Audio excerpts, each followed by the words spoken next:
رام لاړ خو رسول الله مبارک په صحابو کې یو صحابي دی عبدالله ابن زید ابن عبد ربه دا قربان شمه د ده په زړه کې د دې خبرې ډېر زیات غم پیدا شو. بس چې کله عبدالله رضی الله عنه وایي چې شپه شوله نو زه وده شوم، خوب مې وایي کته چې زما په مخ کې یو سړی روان دی او شین لباس یې اچولی، شین لږ شین څادر یې ځان نه تو کړی دی او په لاس کې ورسره ناقوس دی، هغه ټالی ورسره ده، باجه ورسره ده.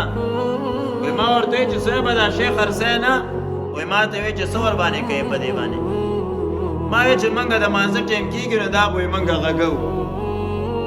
ما ته وایي چې دې نه ته بهتر شی نه ښیم؟ وایي ما وایي ضرور وښایه، موږ خو په ټینشن کې یو.